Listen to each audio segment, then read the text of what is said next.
Well, it turns out we're not quite done today, are we? So we are actually going to insert this at the end of the last podcast. We're recording this a few days later because some pretty seismic expose, I guess you could say, of some sort. A report was just dropped considering that the last couple of minutes of this podcast were meant to talk about what exactly happened with the reshaping of the Pixar film Elio. So just in case, as a reminder, hello everybody, I'm Alexis and this is David, of course.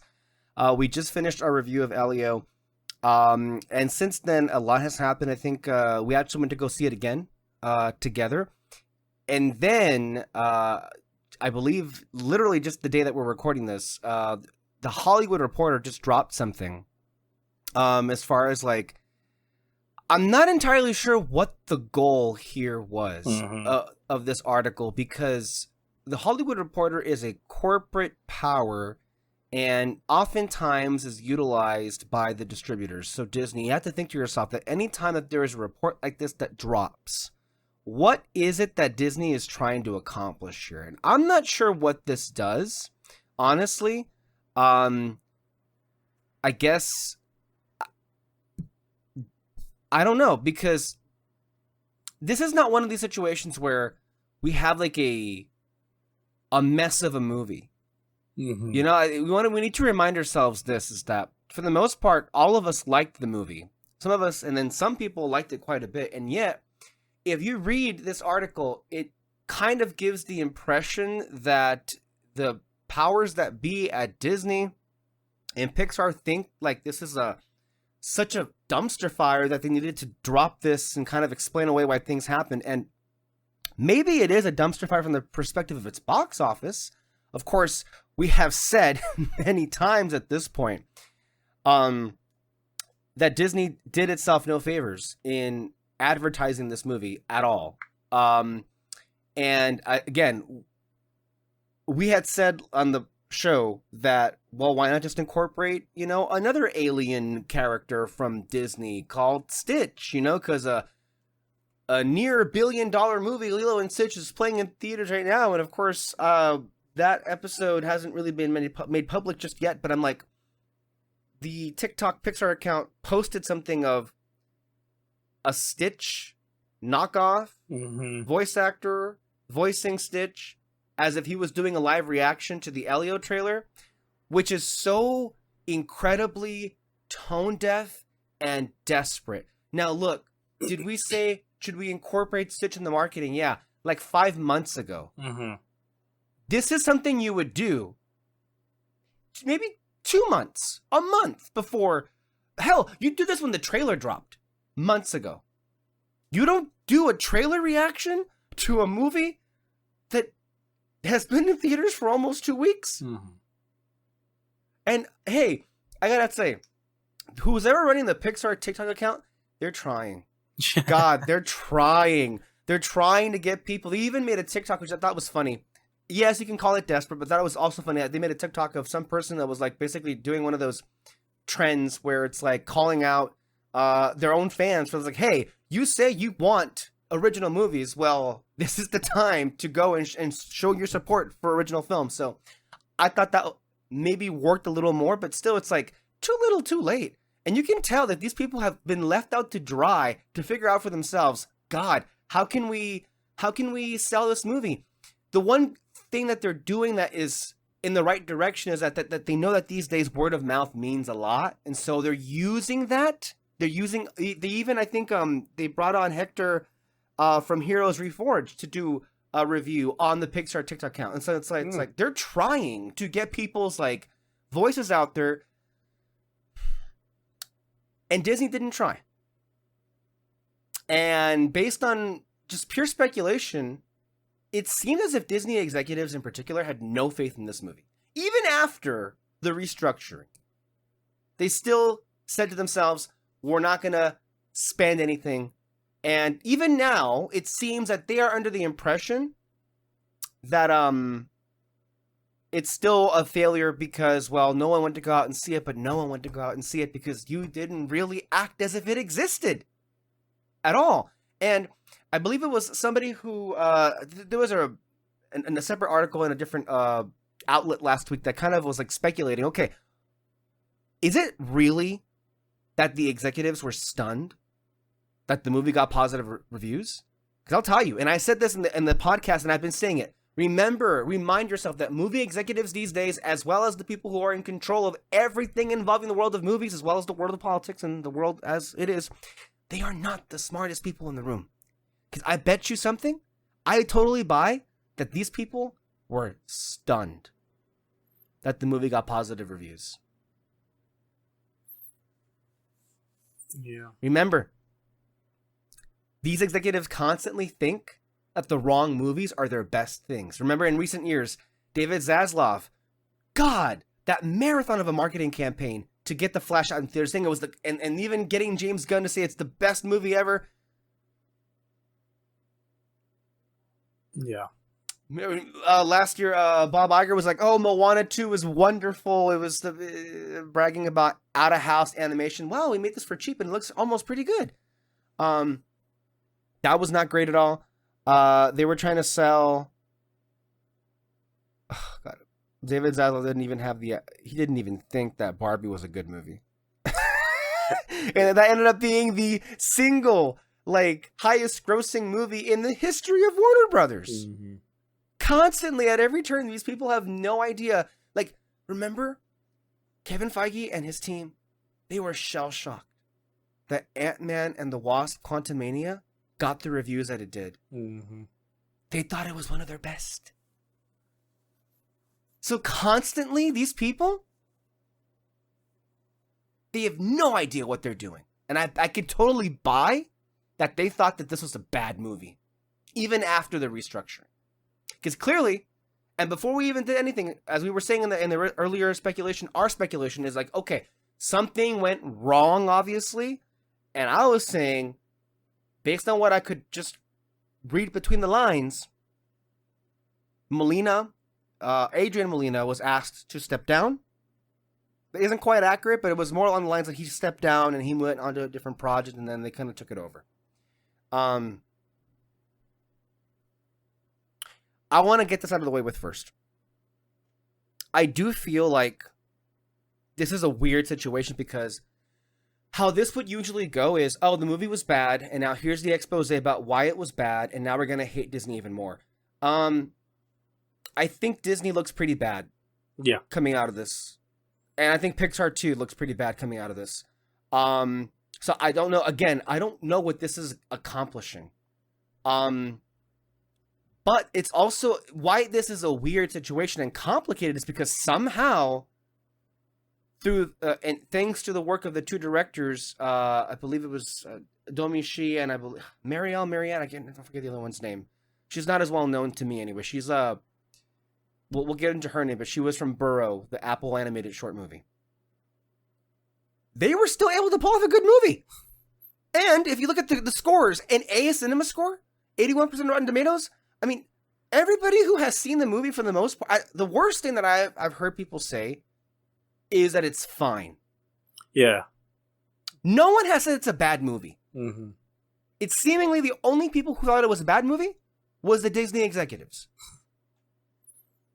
And that should tell you something. Mm-hmm. But I do want to say here, it's what I don't want to see is bad faith actors, dishonest actors, who are the ones that are saying Pixar is washed, man. They can't make anything good anymore. It's not like the old days. You know how when we had Monsters, Inc. and Finding Nemo? Who cares about Pixar anymore? It's they're so boring, or bean mouth animation. The animation looks so ugly. It was anyone who spouts that I immediately identify as a bad faith, dishonest actor. And if you're being genuine in those takes, then I have no interest in your opinion. Because you're not worth listening to if that's what you're taking away.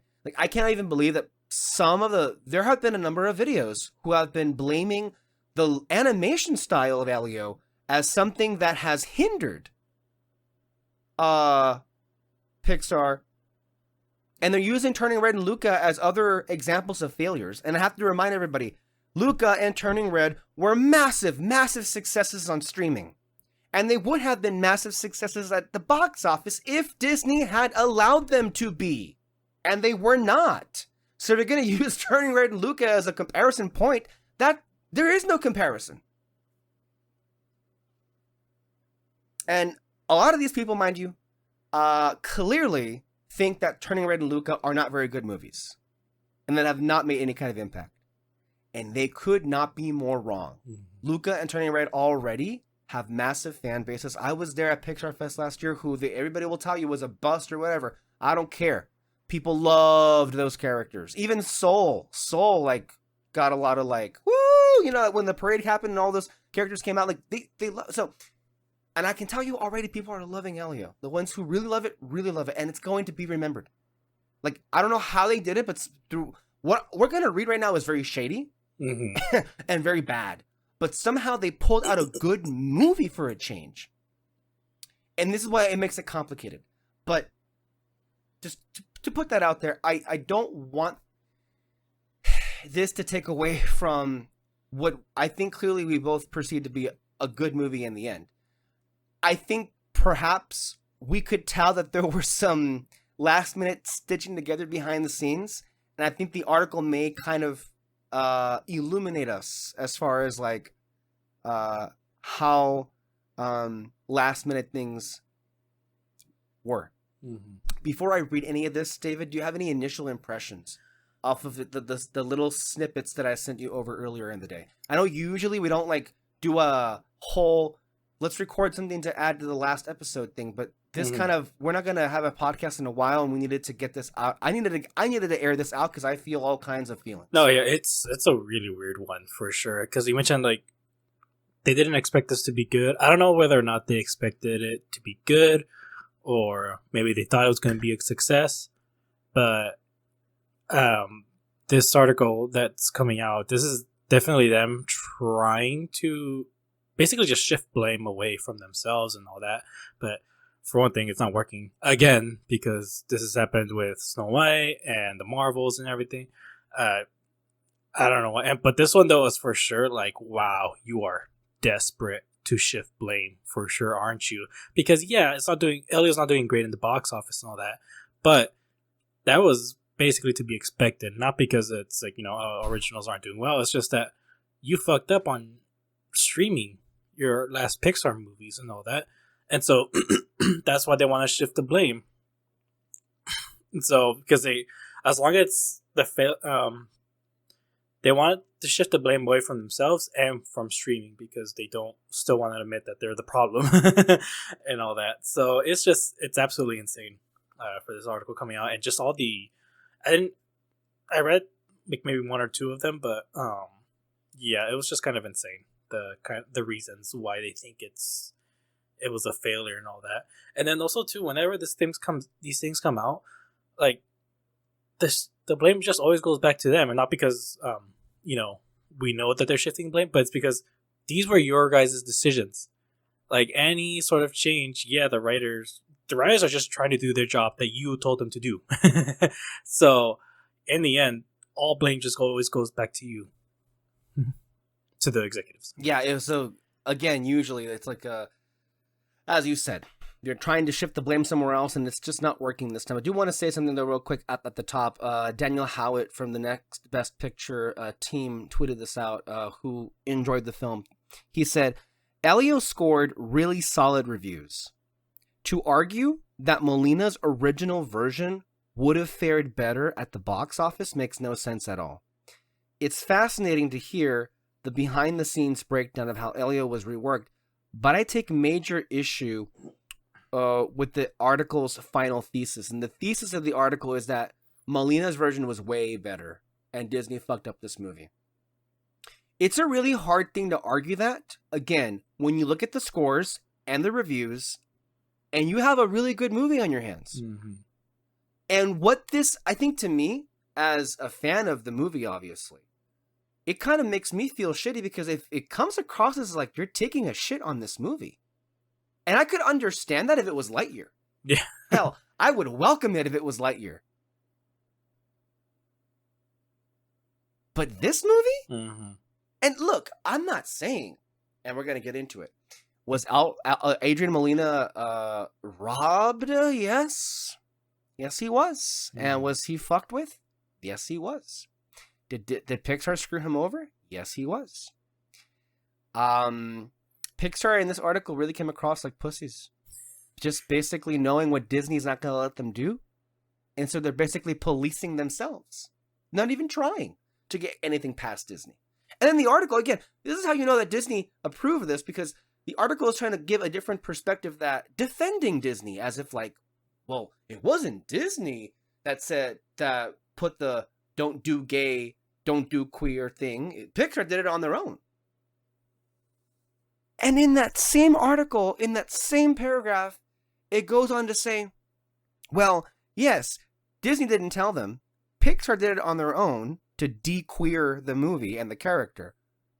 But the reasoning was because Pixar already knew Disney wasn't going to approve it. So what are you doing here? It's like you're the same paragraph you're trying to say that Disney didn't make them do anything, but then you're also saying that they knew Disney wouldn't have approved it either way. And then I also want to say this too. One of my initial takeaways is like, okay, how queer are we talking about here? Mm-hmm. Like how, I understand, look, Adrian Molina is a gay man, and obviously he was going to write and direct this movie. He's going to make it a representation of himself. I don't know how much of himself he was going to put into this movie. Even the article disputes how much of that was going to be, if you read into it right now, which we'll get into. But I really don't think what Molina was going to put out was going to be that different of a character. I mean, we'll see. It's because, again, it's hard to think that a Pixar and Disney movie is going to put out a main lead character that is queer and openly queer because of the environment that we're in. And even forget the environment, fuck the people who are trying to, like, you know, turn Disney into the right wing and everything. But I would just say it's like, if you've consumed enough Disney media, you know that they're very, very resistant to showing any kind of that specific kind of representation, right? Mm-hmm. It, to me, as I was reading this, it comes across like the Pixar executives are arguing that because they changed, I don't really know how much of the character was changed. I mean, there were things in this article that said that they were making him look more masculine, that they were trying. Look, I've seen some takeaways that Elio. Look, every character is coded some kind of way. Personally, I can see in the final version some instances where you can kind of consider the character to be queer if you want him to be that way. Again, I can see. I can also see how you can code. I don't say this, but some people have been saying it who identify this, that they can that Elio in some instances can code to be autistic.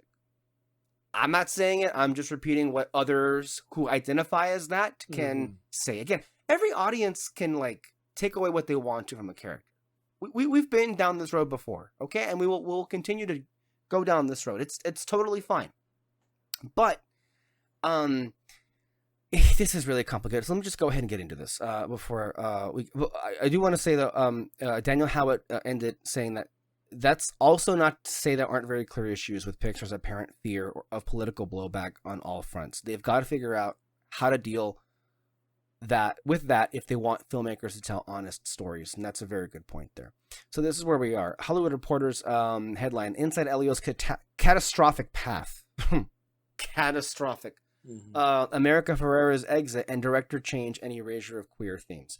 Okay, so let me just go ahead and skip the says here, according to the Hollywood Reporter, Elio was initially portrayed as a queer-coded character, reflecting original director Adrian Molina's identity as an openly gay filmmaker. Other sources, and see again, this is the thing about this article.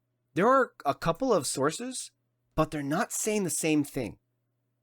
There are contradictory things. Like, I also shared with you guys, again, I want to pull away from the article, but I have to say this, like, one of the takeaways, if you look at that just didn't make any sense. One of the takeaways was the Elio that is in theaters right now is far worse than Adrian's best version. But then it also says the first cut of the film screened audiences, and they asked if they would see it in a theater. Not a single hand was raised. So which also doesn't necessarily mean that they didn't like the movie. It just means that they wouldn't pay money to go see it, which is not a good thing. Mm-hmm. So do you see how those things just they're not in the same world? Very contradictory. So it's very hard to see what really happened here. We may not even have a good, clear picture just yet, but just where we are. Okay. Other sources say that Molina did not intend the film to be a coming out story, as the character is 11. But either way, this characterization gradually faded away throughout the production process as Elio became more masculine, following feedback from leadership. Gone were not only such direct examples of his passion for environmentalism, which that, by the way, that particularly irks me because the planet is dying as we speak. We are killing this planet. These corporations know that we're killing this planet. These corporations are complicit in killing this planet, and they do not want that message getting out. By the way, talking about environmentalism, this is the same studio that made WALL-E, right? Yeah. We all know what happened in WALL-E, just to remember. In case you forgot, they had to leave the planet because it was uninhabitable because of the pollution and all that stuff. But okay, we're just gonna dwindle that down. And apparently, he also had a passion for fashion that they dwindled down. But also a scene in Elio's bedroom with pictures suggesting a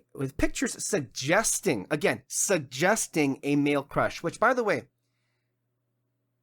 again, I very highly doubt that there was going to be any openly anything happen. I bet you it would be like in Across the Spider-Verse where like Gwen Stacy, or Spider-Gwen I should say, Spider-Gwen has like a trans rights poster in her bedroom.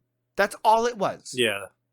But then also too, it's like... But even that they couldn't let like get out there. Yeah. But then also too, the posters of male crushes, like I don't know, I'm what I find weird is like, is that really what it was, or was it just, or were the posters just like men who were probably astronauts in the past, scientists? Because like he's supposed to be into that sort of thing. It's like, okay, is this an actual crush, or these are people he's looking up to? Which did you just get the wrong idea of this? I don't know. Yeah. So now this goes into the part where there was some issues. It was around the time of, let's see here. Okay, so this is what happened. There was a screening that was held in summer 2023, 2 years ago. Although viewers, it was like a blind screening of the movie. It was almost done, from what other sources say. Although viewers expressed how much they enjoyed the movie, they were also asked how many of them would see it in a theater. And not a single hand was raised, according to a source with knowledge of the event. And this sounded alarm bells for the studio. Now, I have to ask this question, because studios do screenings like this all the time. I assume this has to be a really rare occasion in which no one in the test audience would raise their hand up to say that they would see this in a movie theater. Now, to me, David, if I'm hearing that, and if you're a movie executive, I can understand the thought that, oh no, this is not good. We have to do something here. To me, this reads like something isn't working. That while the people enjoyed it, and again, it's not hard to enjoy a movie. I mean, people, I'm sure, enjoyed Lightyear or Good Dinosaur or Cars 2 to a certain extent. I mean, there are plenty of movies that are not very successful from a quality standpoint, I want to stress, that people can enjoy, but just weren't very good. Mm-hmm.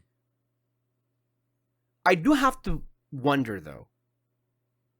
I'm thinking what I just said is more closer to the truth. I'm thinking, because look, here's the thing.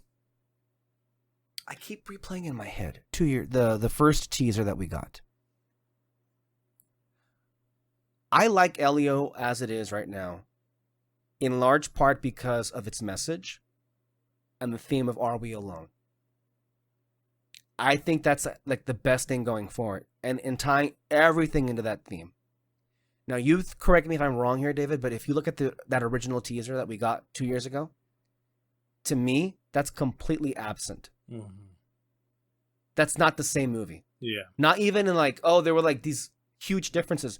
I don't even think I feel like Domi Shi doesn't get enough credit because I really do think that Domi did the best she could, taking a lot of Adrian's original story ideas and then even infusing her own sensibilities as a creative and brought it home to a cohesive thematic piece. Mm-hmm. But when I look at that teaser, all I think of, oh, boy and aliens and space. I don't get any idea of a message. Now, I'm not here to say that maybe it wasn't originally a part of it, but it doesn't seem to be a part of it if I'm looking at the teaser trailer. Yeah, right? It's hard to kind of gauge what the story is going to be about with that trailer. Because, I mean, again, we didn't like the Elemental trailer, but you got the gist of it. It's like, oh, fire and water. They're, they can't be together, but obviously they're going to fall in love. That's what you get. In the newest trailers for Elio, it was fairly obvious that, that it was about him wanting to leave Earth, but then you can guess that later on he's going to want to go home, obviously, and he was lonely at Earth and then made some friends out of space, but then it's going to realize that he should go back to Earth and all that. That's basically it. When you do watch the original trailer, though, you're kind of like, wait, where is this going to go exactly? Because in that original trailer, he doesn't want to go to space. He gets kidnapped for sure. It was just an accident that he got kidnapped. And then is picked as leader of Earth, and somehow there's going to be a trial for Earth. You don't know what it's about. Maybe it's to join this group or something. I don't know. But you're kind of like, okay, if he's going to have to defend Earth, what is he going to do exactly? What would be the theme, I guess, of this story? Just from that first trailer, it's really hard to figure it out. Now, maybe it just could be because we saw this version now, when it's basically completely the opposite. Oh, at least the plot events are complete opposite of what was happening. So I don't know. It's really hard to gauge what the intended story was going to be, what the theme is. Yeah, I would even say downright impossible. But I don't know. I mean, it might, to me, look, my initial gut was telling me whatever Adrian Molina was doing, the story wasn't coming together. Mm-hmm. It just wasn't.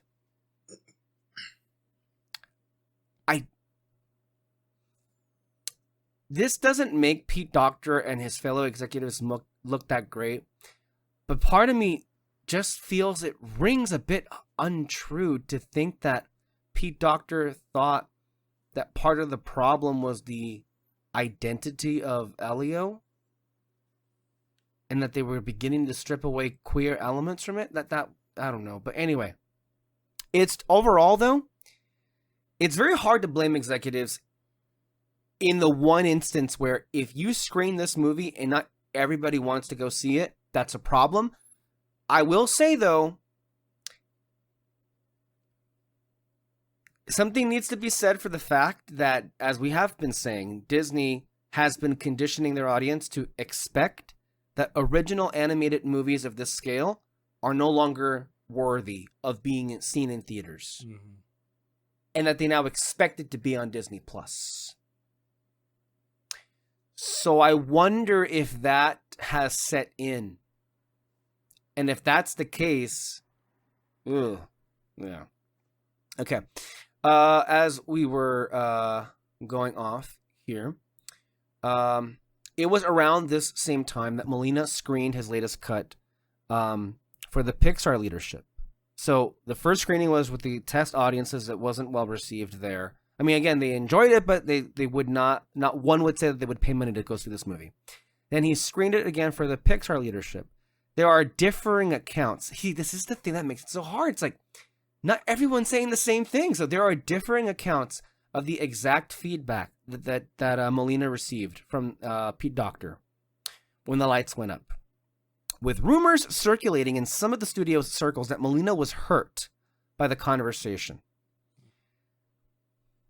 This leaves the door open, and again, knowing Pete Docter, it leaves the door open, suggesting that maybe Pete Docter was saying that we needed to tone down a lot of the queer elements, and that maybe that hurt Molina. I suppose that's possible, but knowing Docter, as like one of the best creatives we have. I'm just thinking, again, there's not much to go on, but just trying to like speculate here. Maybe clearly it wasn't working for him. And he was telling Melina, hey, I got a lot of notes for you. And when notice how the framing of that sentence is weird too, the phrasing. Hurt. Well, yeah, any person is going to be hurt by being told that your movie has a lot of problems. So, okay, but all right, again, not very clear at all. The part that is clear is that Melina exited the project soon after. And much of Elio was reworked under the new directors, Madeline Sherifian and Domi Shi. Okay. After a year-long delay, the film... Okay, blah, blah, blah. And then here comes something from a... They're going to quote Sarah Ligatic, I believe her name is. She's a former assistant editor at Pixar. Emphasis on former. Well, let's see what she says. I was deeply saddened and aggravated by the changes that were made. Although she praises Sherifian and Shi as filmmakers, Ligatic notes that a number of creatives working on the film stepped down after the directors shared their first cut of the movie. Damn. The exodus of talent after that cut was really indicative of how unhappy a lot of people were that they had changed and destroyed this beautiful work. Another Pixar source disputes that people stepped down in response to Melina's departure. So this is one Pixar person saying a bunch of people left after Domi Shi and God, what's the other person's name? I keep forgetting her. After Domi Shi and Madeline and Sherifian, they had their first cut. But another source says that didn't happen. So you see how this is just he said, she said. And I also want to say that this person that they're talking about, this Pixar employee, Sarah Ligatic, she was a member of the company's LGBTQ group, Pix Pride. And it comes across that she was very, very upset at the fact that they erased all of the queer stuff.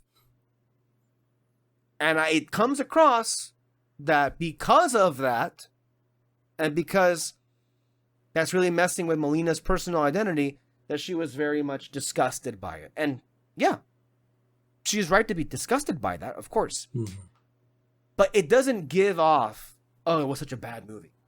It was more so, oh my God, they changed it so much that you can't even tell it was made by a queer filmmaker. Again, hard to say what's really happening here. The changes to Elio were clear to one former Pixar artist who worked on the film and asked to remain anonymous. They say, it was pretty clear through the production of the first version of the film that the studio leaders were constantly standing down these moments in the film that alluded to Elio's sexuality of being queer. And again, according to this person, this suggests that there may have been a couple of instances where they're going to suggest. Again, suggest. Not long after that, the final 2023 screening of Melina's cut for Pixar Brass. The company announced, so after they had, screened it, the company announced internally that Melina would take a break from the project, leading to a period of inactivity for those working on the film. Sources tell Hollywood Reporter that Melina was informed shortly thereafter. What did I tell you? This is what they do. Take a break, and then when we come back, we're going to... This comes across like they were pushing him out, and you tell me if I'm wrong here, but this is what happens. He was informed shortly thereafter that Sherifian, who wrote and directed Pixar's 2020 short Burrow, and was a storyboard artist on the 2022 feature Turning Red, and she was also a storyboard artist already for Elio, would be elevated to director. Which, by the way, so Pixar tells Adrian, go take a break. Yeah. And then we'll figure this out when we come back. We figured it out. Then we'll figure it out. But then when he comes back, they say, we figured it out. And we're going to put this other person to be your co-boss or co-director. What the fuck? Yeah. What the fuck? They did that to me, I'd be like, and I think that's kind of what happened, because like, what do you mean? And like, they don't even asking him, what do you think about bringing somebody on? No. They told him, we're going to bring this person on. Mm-hmm. And this is what the article stresses. Molina was given the opportunity to direct Elio with Sharifian, but after the numerous notes and changes to his original vision, he decided to leave the project, which honestly, good for him. Because at that point, if it's not going to be your thing anymore, and it's being changed into something that you cannot stomach, get out of there. Mm-hmm. Good for him. A short time later, Pixar announced internally that she, the director and co-writer of Turning Red, would join Sharifian to direct Elio. During the summer of 2024, Pete Docter told the Wrap that Molina left Elio to move to an unnamed priority project, which would then become Coco 2, which again, people just read between the lines anytime. And I guess with this, especially with a company that has a history of doing this like Disney and now Pixar, whenever somebody just mysteriously leaves a project, you know something went down. Yep. And to me, you tell me, and the article doesn't say this, but again, you read between the lines. The Pixar team sent Adrian on a vacation with the idea that they were going to remove him as the director, because they lost faith in him being able to do this, which is very shitty. Mm-hmm. For that to happen. So ultimately, they asked him if he wanted to stay, but I think they knew that he wouldn't want to, so they just kind of like, again, without having to fire him, they were like pushing him out of the way. So there is their story. But I guess we'll see how things end up for Molina. He didn't leave the company. He is right now at the moment working on Coco 2, a film that David and I strongly believe shouldn't be made at all. I don't think we need a Coco 2. I think we need more original stories. Mm-hmm. Like Elio. But, of course, yeah, it's just... Okay. As the article continues to read, suddenly you remove this big key piece, which is all about identity, and Elio just becomes about totally nothing, says the former Pixar artist. The Elio that is in theaters right now is far worse than Adrian's best version of the original. Adds another former Pixar staffer who worked on the movie. The character Elio was just so cute and so much fun, had so much personality, and now he feels much more generic to me.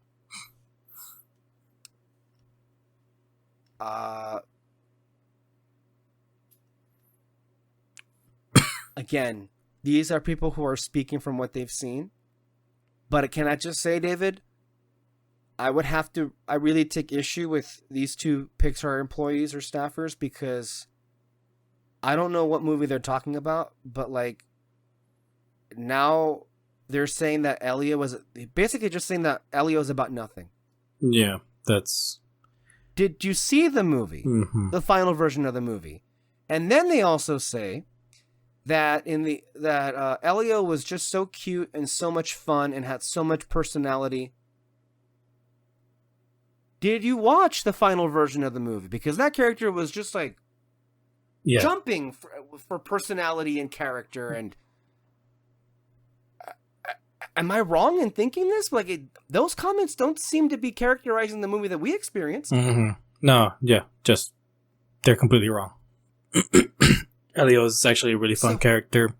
I know I mentioned like I was kind of bored in the first part of it, but that's only because what we were saying in the beginning was basically just the trailer, and I'm kind of like, okay, let's move along now. But on second watch, Elio was still a little bit more fun in the beginning.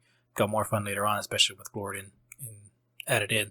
Yeah. So, yeah, I don't understand that. So it played better on rewatch. It looks like. Oh yeah, for sure. It for sure played better on rewatch. We had a good time. There were some moments that snuck up on me as just like being funnier than I thought they would be. Like that one instance where the clone is like decompositioning in the back of the car. That was a good one too. So we watched it and we had a really good time watching it again. And again, I will note the very few people that were in the audience, they liked it too. Mm-hmm. That was the second time like there were applause. So it's like, again, I think the film is resonating, and I don't like to, like, it's complicated because of course that these Pixar staffers are rightfully upset. They're coming from a good place, but I also do feel they're not describing the final. They're not giving Domi Shi and Madeline Sharifian enough credit for doing what they were able to. Mm-hmm. Clearly, I don't think it sounds like they haven't watched the movie. If I'm being honest, like, and hey, if they don't want to watch it, I may not want to blame them, but yeah. And again, the Hollywood Reporter puts a paragraph in there about how like well received the movie was, just to put it out there. It talks about how Zoe Saldana came in after America Ferrera left. She left because she was upset that Molina left and that there was no more Latino representation as far as like the directors are concerned. So she was like, enough, I'm out of here. So that's why America Ferrera left. And then here's a key part here about the original. So the box office is important for this movie in a lot of ways. I mean, it always is, but like, look, the reality is this: the production budget was $150 million, which is fine for an expensive studio like Pixar originally. But obviously, when you're having to remake a movie all over again, that's going to explode. The artist who worked on the movie was not privy to the specific figure, but estimates that it was well north of $200 million. Given that Molina's version was nearly complete, which she says makes the catastrophic box office feel worse. So, yeah, this is probably, and again, it's like Disney goes through all of this, and because the budget goes up so much, then they somehow use that as an excuse to not market, which, again, just why go through all this in the first place if you're not actually going to promote the movie? And at that point, you think of it as a sunk cost. It's just like, Disney is so aggravating sometimes. But like, look, for those dishonest actors out there that want to say that, Elio, yeah, it's a bomb and it's going to be a bigger bomb because, like, yeah, they had to do the movie all over again. They just said there that the Elio was done. It was basically done, and they had to do it all over again in, like, less than 2 years. Realistically, maybe even less than that. And then it mentions the whole saga with, like, so the Elio production resulted in fraught feelings for those with ties to Pixar who have come to question whether the company intends to prioritize diversity. Doctor sparked debate when he noted in a 2024 interview that the studio should make the most relatable films possible. And then, of course, with the whole Don't Say Gay bill during Bob Chapek's tenure and all the blowback that happened there. But did the decisions to downplay Elio's queer themes actually come from the parent company? Insiders aren't so sure. I also want to stop the article there. Insiders are dumb and stupid and are oftentimes providing cover for Disney. So again, the question there the article poses, did people technically at Disney tell Pixar to tone down the gay? Not necessarily, but they didn't have to because they already made it a public thing that they were going to pull back on that. And Pixar, understanding and this is not forgiving or excusing Pixar, but Pixar executives knowing who they work for were like, well, we already know Disney ain't going to go for this, so just to do it ourselves. It kind of is like how when Donald Trump was reelected, all of those investigations and lawsuits just disappeared because, well, he's going to be president again. He's going to cancel these anyway. So we'll just do his job for him and roll back the investigations and roll back the lawsuits. This is the same thing. With Pixar, we'll just roll back the gay. Roll it back because Disney is not going to let us get away with it after all. Which, by the way, we haven't mentioned it, but like, it is an irrefutably dumb decision on Disney's part and Bob Iger's part that they're making this one of their main priorities. And that they have identified this as supposedly one of the reasons for why their films have not been resonating. Again, not the smartest people in the room. Mm-hmm. They have the most money in the room, but not the smartest people in the room. And it goes on to other things here about, you know, where we are with Pixar. But this is where it ends. I think it was one executive at Pixar said, I'd love to ask Pete and the other Disney executives whether or not they thought the rewrite was worth it. Says, or this is an artist at Pixar. Would they have lost this much money if they simply let Adrian tell his story? I can understand what that last thing was pretty stinging. But you tell me, David, as we wrap this up, it comes across as if some people at Pixar are specifically saying that because the film was leaning too much into queer identity, Disney and Pixar executives stepped in to erase that. And because of that alone, this film is so much worse than it already was. To note, of course, that there are contradictory statements, contradictory sources, but at the same time, it also comes across like some of the executives put this out there as their way of showing that, hey, the screenings came in, they weren't very good, we had to retool this. Which I don't want to defend Disney executives because, of course, when it came time to actually market the movie, they were nowhere to be seen. So there is truth in saying, what was the point? Would you have lost as much money? But the question should also, and I don't know if we're any closer to answering, is would we have gotten as good of a movie as we have right now? And I don't know what to say about that. Pixar staffers who have very clearly sore feelings, and rightfully so, seem to think that we got a far worse movie. I don't know. I think it also could have been that they wouldn't have lost as much money, but it wouldn't have been that much of a movie. Again, either way, as we were saying at the top, this is obviously Disney executives putting this out there to make themselves and shift the blame.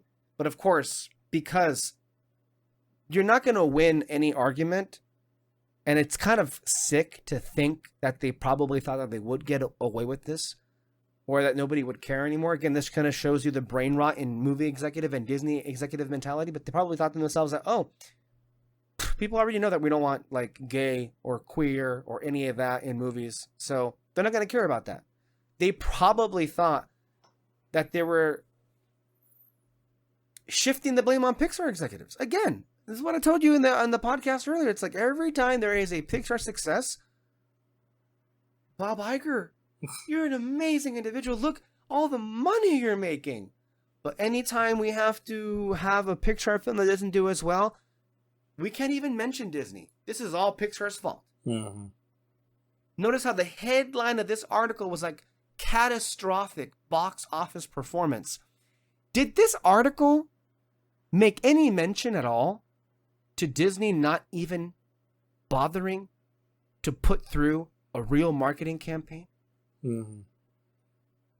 No. Marketing campaign, but then So again, also making it stay longer in theaters. making it say, and I hope that they do, but then also even the release date too. It's like knowing that Lilo and Stitch and How to Turn Your, well, I mean, it probably should have been a benefit if you knew how to market Lilo and Stitch and Elio and cross it over. Mm-hmm. This is a very complicated piece of writing. And there are many sources here. It's a he said, she said. I don't know if we're any closer to figuring out what happened here. I mean, what we do know is Disney executives are stupid. Disney executives are homophobic. And what they're doing to artists in erasing part of their identities is awful. And if Pixar is continuing to kowtow to that, there is a rightful critique of like, are you even interested in having creators tell honest stories when you're erasing so much of who they are? Mm-hmm. So again, that is a really bad thing. And Disney executives put this out there thinking this is not what people would take away with. So that's all pretty bad. But despite all of that, I still struggle to, just based on what I'm reading here, is this a situation where we had a really good movie and they watered it down? Or is it a situation where we had a not so good movie that was made better because of, and I'm sorry to say, all the power to Adrian Molina, and look, Elio to this day, I think still has of him, a lot of him in the movie. Because Elio is modeled off of Adrian Molina. Mm-hmm. The theme of loneliness, I'm sure he can speak to, was carried over, I'm sure, through his identity and I'm sure through the childhood he had. You tell me, but I mean, we have to remind ourselves, Adrian Molina did co-direct Coco with a more proven individual, Lee Unkrich, who co-directed the Toy Story movies and the Nemo movies. And I will say this, based on like, and so we haven't really had a solo Molina project. This was supposed to be the first. Didn't happen that way. We have had a solo Domi Shi project. And just basing off of that, I think Domi Shi's a bit more talented than Adrian Molina, if I do say so myself. This as far as ability is concerned to tell a story. And I'll tell you this. If this is an instance in which we had a not so good movie that was made better, again, this really speaks highly of Domi Shi's capabilities as a creative. David, this is very complicated. Even I'm trying to like figure out all of this. But your thoughts on everything. As we keep reading through the article, I'm starting to get confused. I'm like, wait, what exactly was your problem here? Like, I'm not sure. Right? Yeah. Because like, okay, the movie was bad in first screenings, or like, you know, they were getting bad vibes from it. But your changes to it, obviously Domi Shi comes in, changes the plot. Maybe it didn't need a plot change, but then you come in going, hey, make it less gay. And it's like, wait, you found that a problem? Like, what exactly are you trying to say here? Yeah. I don't see how that's kind of even relevant to the plot or anything like that. Sure, it can be relevant to the character and all that, but I mean, there's more to people than just being gay. Right. So yeah, it's just weird. And I don't know, it's just, what exactly were you hoping to get out of this article? You know, I know we kept saying like they're trying to shift the blame, but it's like, again, these were all your decisions in the end. You're the one that went all shady, pushing away Adrian Molina. You're the one. This article itself keeps pointing out to the fact that they were trying to get rid of any sort of making the character less gay, trying to make, you said, that's what you said, make him more masculine, which is weird to do for a child character. Don't want to see how that's necessary. So yeah, again, what exactly were you hoping to do with this? It's just the more you kept reading it through, the more I'm kind of like, wait, I don't even know how to defend what they were hoping to accomplish. Yeah, well, they're hoping to accomplish, but it's like, yeah, I'm starting to. Or who did it offend? A lot of people come out of this article looking bad. Yeah, it's like for different reasons. Yeah, like in the end, it's just Domi Shi that's like the winner here, because she really did whatever they told her like to take out, and whatever she had to do to make the movie better in any way. Again, we don't know. Maybe the first cut was great. We would have had like, you know, far more emotional movie or something. I don't know. But either way, she had to change the plot completely. And with very little time for an animated movie too. Oh my god, that is a fucking. That's a, honestly, that seems more of a nightmare than trying to fucking rewrite Daredevil Born Again or um Captain America Brave New World. But in comparison to those two, where people had to like rush in, try to change the plot, and we got a mess of a thing, while she came in and actually made something pretty decent of a story. Kudos to her. You you got something great going on with her, you know. So yeah. Yes, you were saying, I agree with you. I think she's probably the only one that walks away, I think, looking pretty good because, like, I mean, Pixar just comes across as, like, coming apart at the seams, where you have executives who come across as if they're against the film for a very righteous cause, which is like they're trying to erase so many queer elements, and we need to say something about this. So I guess from that instant, I mean, Pixar looks bad from various vantage points, but then again, some of them discredit themselves. Some of those Pixar staffers and artists end up discrediting themselves when they say that what we have right now is not a good movie. And those particular statements that I read make it seem as if they don't know how to read a movie. If they watch what we have right now and they're saying there's nothing to the movie, that there's nothing to the character, that the character is generic and it has no personality, they don't look that good either. Adrian Molina, who was wronged here, also doesn't look that good coming out of this because this makes him look like somebody who's not up to the job of directing a movie. Because in the article, it shows like, okay, well, not one person could put their hands up and say that they would pay money to go see this. But again, is that because they didn't enjoy it? Or is that more because Disney has conditioned their audiences to only think that these kind of movies are for streaming? And then, of course, the executives at large don't end up looking good coming out of this for various reasons, because it seems like their main response to a movie not working is to just erase queer stuff.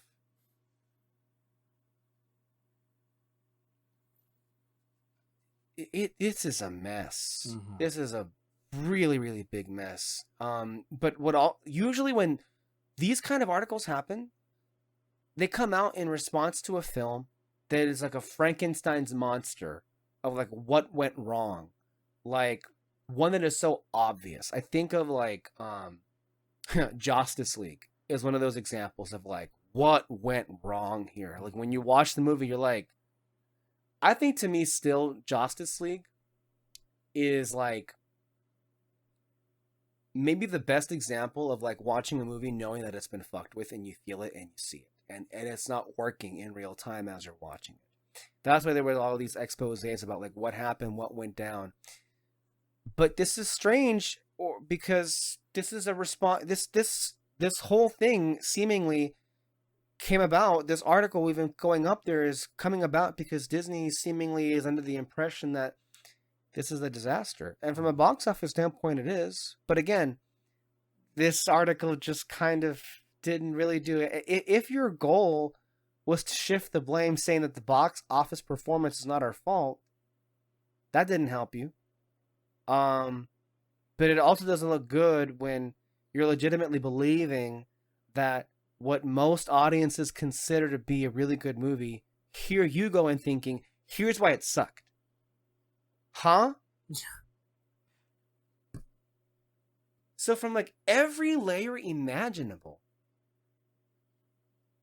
the only person that can walk away here and you can point to as them looking pretty good is Domishi. And man, like, if I ever get the chance to meet her, I'm going to say, like, think of Turning Red. People did not give that movie a fair shot. Well, that's not true. I'm sorry that it got a bad rap when it came out. Now I think it's more beloved. When it came out, people were like dogpiling on that movie for the dumbest of reasons. But like, thank you for saving Elio. Like, personally, maybe it's just me wishing to believe this, but I really do think she saved the movie. Yeah. And I really do think that she ended up making the movie better than it would have been. And hey, that's not me saying, I don't want people to think that, oh, because, you know, there were less, maybe it is true that there were, I'm sure that it is, that they were toning down the queer stuff, but that's not a Domi Shi decision. That's not a That's Domi a decision. doctor decision. But then also, that's not a reason why the movie would be bad. Or good, yeah, mind you. yeah, You know or what's a good, movie yeah. that had like I think you know what's a movie that I think has great queer representation, and I thought that wow, there are plenty of people who are watching this or would be watching this if it had been a hit and if it had been somewhat good. Strange World, Disney animation from 2022, I want to say. Mm. Strange World, which you may have been thinking to yourself, what? Oh, that's right. No one knows that movie. Yeah. And Strange World, unfortunately, wasn't very good. Also, wasn't marketed all that well. It seemingly was sabotaged from in-house. I don't think Strange World is that bad of a movie. I seen it the one time. I thought it was okay. But it wasn't, like, awful. Mm. But it when you combine an okay movie with, like, nobody watching it, it's kind of been, like, left in the dust. It didn't make any kind of impact. But the one thing, I think the best thing about Strange World is that it had an openly gay male character.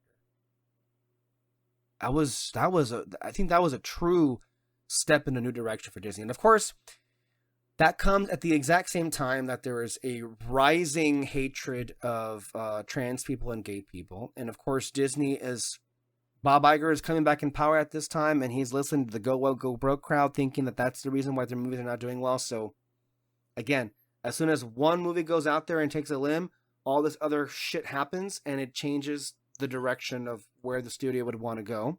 And yeah, also to point out, the whole like taking away the queerness is not a reason why the movie was going to be bad or why a movie was going to be good. Also, if you do want to see a movie with a queer character on it, Nimona, great animated movie, for sure. Watch that; it is amazing.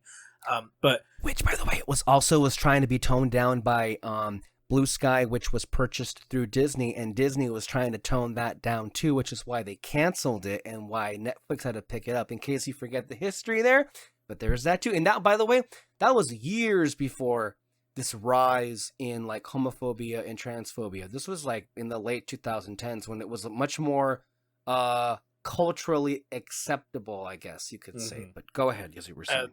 This is one reason why I also hate this article too, is because the go broke crowd are definitely gonna see this and think, oh, they were trying to fix it because of the whole queerness representation of it all, and thinking that like it was originally going to be bad because of it and all that. And I hate it so much because it's the go broke crowd who keeps also saying that like don't trust the executives too, like don't basically saying what you were just saying. The executives are the dumbest people in the room and all that. They're all saying that, but then when these articles come out, they defend them. They still point the finger at the people they're pointing at.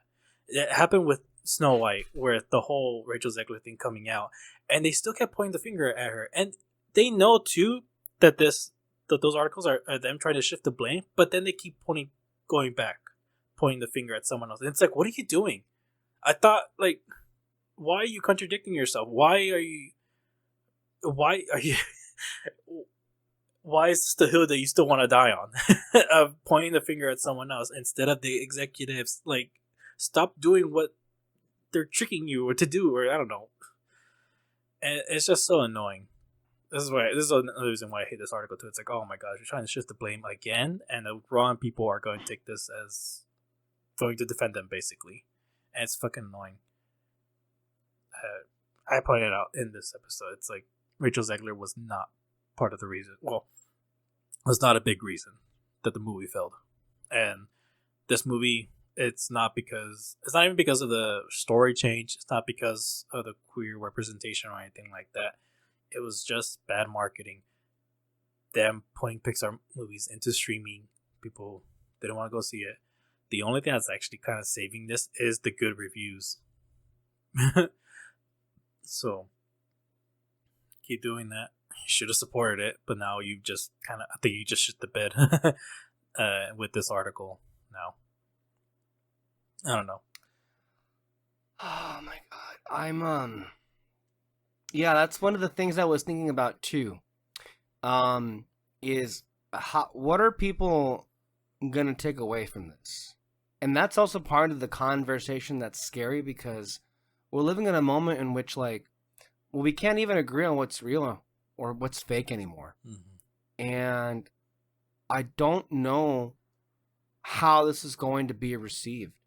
But what I was also just kind of afraid is that there are going to be people who are not part of the go woke, go broke crowd, but they're definitely part of the crowd that feeds into this narrative that Pixar is over, that Pixar's, best days are behind them. Mm-hmm. And then also that people who didn't really hate Elio, but just thought that it was whatever, the same people who thought that Elemental or Luca or Turning Red or Soul or whatever, they're going to use this as an example of like, see? Do you see how Pixar is like not good anymore? And how we were right in saying that Pixar is over? But I just think it's pretty laughable how Disney thought that this would make them. Even there was a line there that said, a lot of people like to blame Disney, but the call is coming from inside the house. A lot of it is obeying in advance behavior coming from higher execs at Pixar. What does it mean to be obeying in advance behavior? It means that they know Disney is not going to approve this stuff because Disney now apparently is against gay people. And they do not want to show any kind of representation in their movies. Because they've kowtowed to the right wing. Let's not forget also that Disney executives, like all kinds of executives, are ruthless capitalistic creatures.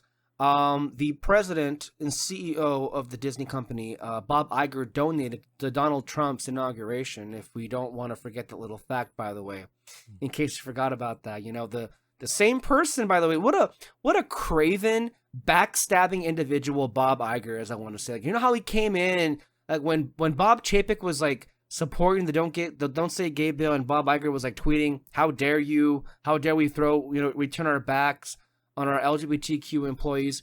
And now that he's in power, he's doing it even worse. He's doing it even worse. He's doing all the things that he criticized Bob Chapek for doing, but now it's even worse. He's doing it, and what's worse is he's getting all the credit.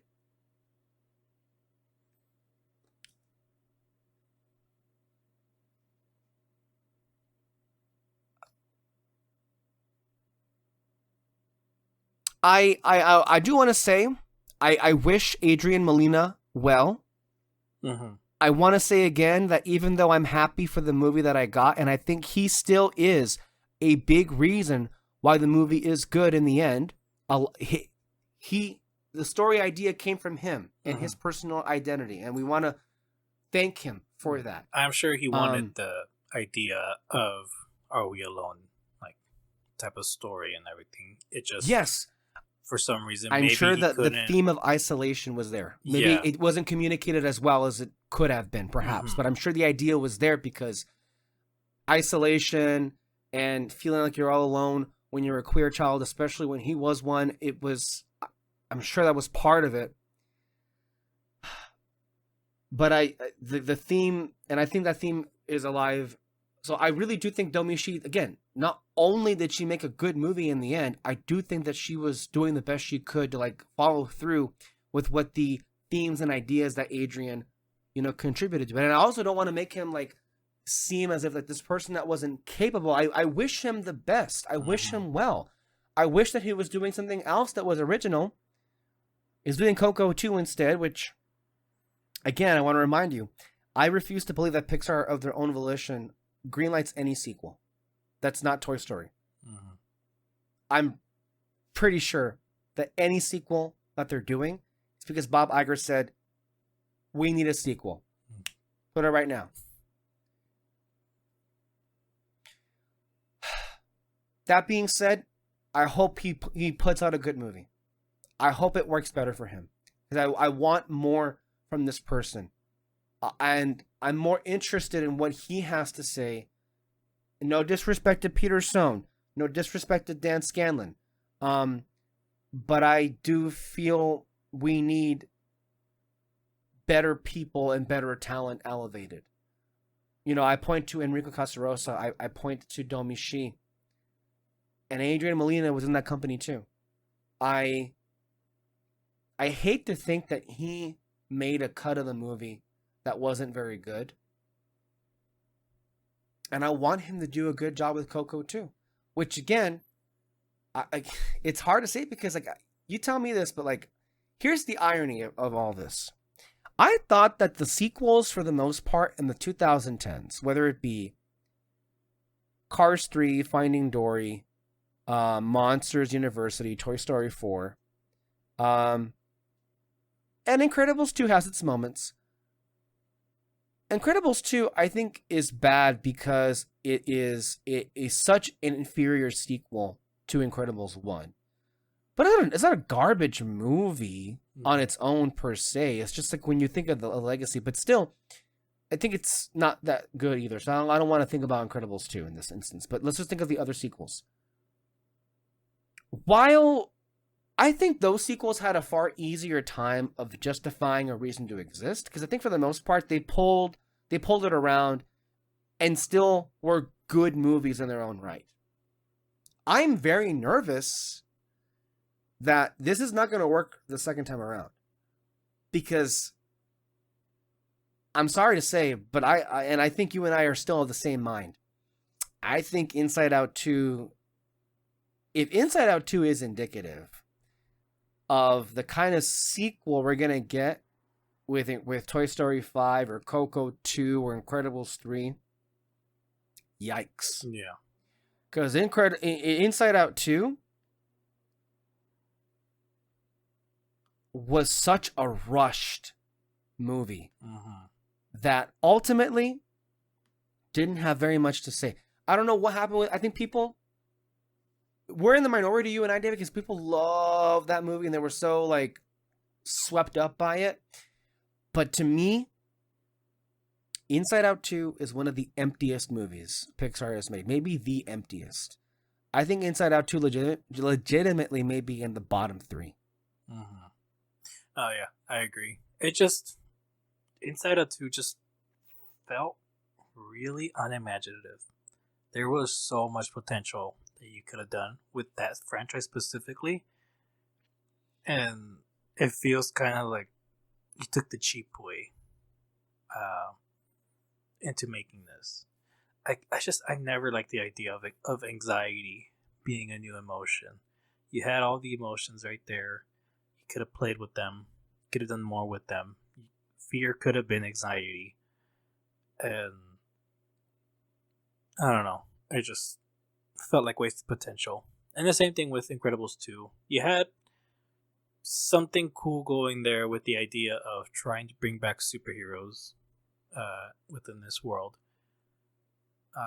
But just execution of the characters ultimately is what failed. I think Cars 2 is one of the craziest movies ever made. No, yeah. Especially when you consider the first one, but I still maintain that while not a good movie, I think it excels at being far more entertaining, and I think with Mater, more emotionally resonant than anything in Incredibles 2 or Inside Out 2. I really don't understand why people hate that movie so much. I don't know. It's not like my favorite or anything by any means. No. But that's what I mean. It's like, okay, you got really creative with your premise. I mean, you went way. They went all out with it. They went all out with in it the other for direction. Sure. It's like adding aliens or something to the Incredibles sequel or something like that. It's like, okay, you didn't really need to do that, but cool, I guess. But yeah, that's what I mean. It's like, at least you got super creative with it. That's awesome. I wonder if it would have been received better if it wasn't called Cars 2 and it was just called Mater. Yeah, that would have been probably better. I think so. Because it's not really Cars 2. It's not a continuation of the story. It's like a whole different thing happening. Yeah, somehow Cars 3 is actually Cars 2. Yeah. And Cars 3's pretty good, actually. Oh, yeah, I really like it. It's like that was... So again, it's like you know, yeah.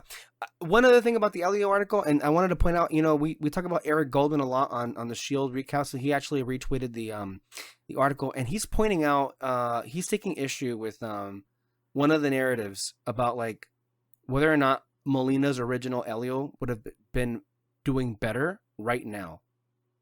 I don't think it would have been doing any better because it still would have been like not clearly Disney wouldn't really they had no idea how to sell this movie. Clearly, that's what has shown. This is what Eric Goldman said. There will be understandable debate about the removal of the queer-coded aspects, but I think that the generally well-reviewed Elio would likely have always opened to the same low box office because it just didn't pop on a marketing level. And the release date didn't help either. Now, Adam Clay pushes back a little bit saying, I don't know how much you can blame the release date when June has been a staple for Pixar.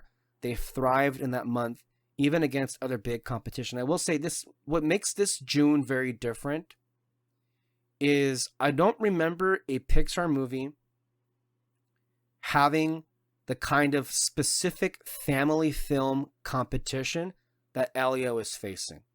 Like, for instance, I think it is very notable that Elio is finding itself competing with not just a Disney live-action remake, but a DreamWorks live-action remake. And all three of those movies are competing for the same audience. Now, you tell me if you remember otherwise, but I don't remember any other Pixar movie ever facing competition like this. I mean, I can't say for sure, but yeah. For sure, it was the live action movie that didn't help. Again, also going to streaming on some of these movies. But then also, it's not just the live action ones. It's like this summer has been heavy with movies that even we're having trouble keeping up with. As you've been seeing this episode alone, you look at the timestamps. We reviewed a lot of movies. Yeah.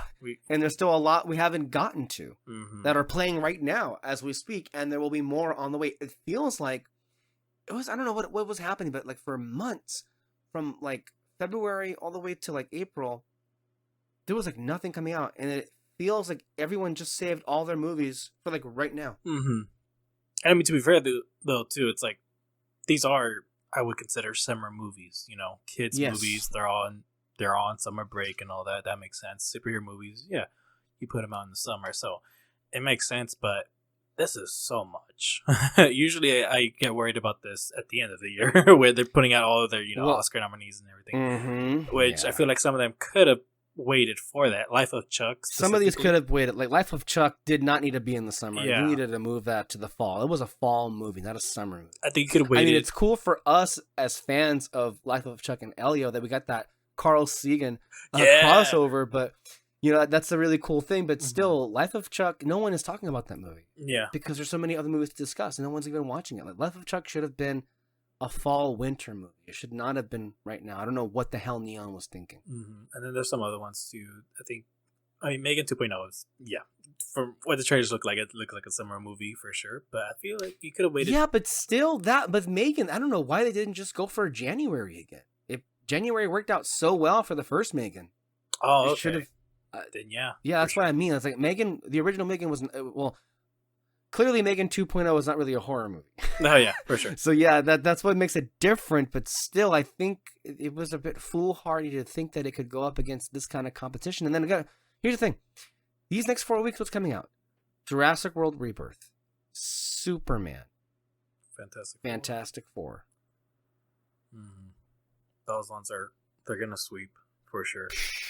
And yeah, like I said too, there's some other ones too that could have been moved. 28 years later, I think you could have put it on Halloween. It would have been fine. It's not really much of a horror movie, but it would have worked out. What was some other ones? The competition of these next couple of movies, specifically Superman, Jurassic World, and Fantastic Four. I don't know if you looked at the total box office for the two remakes in question that we've been talking a lot about, Lilo and Stitch and How to Train Your Dragon. Lilo and Stitch might barely miss hitting $1 billion, which would be surprising. I mean, it basically would have gotten there, but if it doesn't get to $1 billion, it's because of the competition from these other movies. And then here's the thing. To this very day, the live-action remake of How to Train Your Dragon still has not been able to surpass the box office totals of How to Train Your Dragon 1, 2, or 3. Which is interesting, isn't it? Yeah. It shows that there might not be as much play for DreamWorks live-action remakes as there would be for Disney live-action remakes, which I guess if you take a step back, well, I guess that's a kind of a no-duh. I don't think that many people care about DreamWorks the way they do about Disney. Yeah, sadly. That might be what it is. Mm-hmm. I mean, sadly, yes, but then also good, because I don't want more live-action remakes of animated movies. So if it ends up doing not as well as that, because I honestly thought that it would have been well on its way to $1 billion. Yeah, it's not anywhere near that. I really thought at all. I really thought How to Train Your Dragon was gonna make $1 billion for sure. I think Lilo and Stitch, I knew it was gonna make a lot, but I never thought it was gonna make $1 billion. But yeah, for sure, I don't want these to keep going. And so far, DreamWorks is the only one that like I'm okay with them making sequels to movies, because I really don't mind a Shrek 5 and everything. They were successful with their Puss in Boots movie and everything. So, I mean, I don't know. It just for DreamWorks, don't follow fucking Disney. Keep working on your animated one. Actually, put out some original content, and you probably do a whole lot better than what Disney's doing right now. I mean, I don't know what kind of sequels they can make still for DreamWorks. Because, I mean, yeah, the Shrek, they already did Kung Fu Panda, and that was sadly disappointing. Oh, yeah, they had Kung Fu Panda 4, huh? Yeah.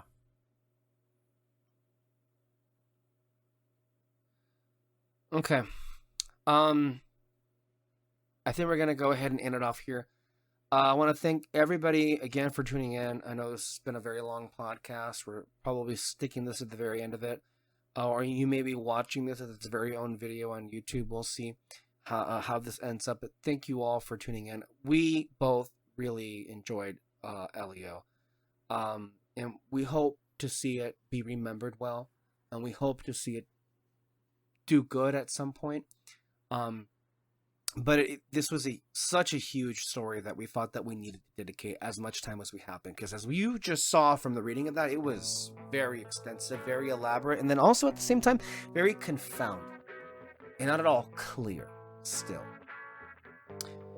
Anyway, thank you all for watching, guys. In the next couple of weeks, as we have been mentioning, we've got Jurassic. I'm not even sure if we're going to cover. I mean, maybe we'll watch a movie, but really, it's all about Superman Yeah. at this point. So that's all we've got looking forward to. So stay tuned for that and more under our red spotlight. And we'll see you guys next time, guys. Bye-bye. Bye.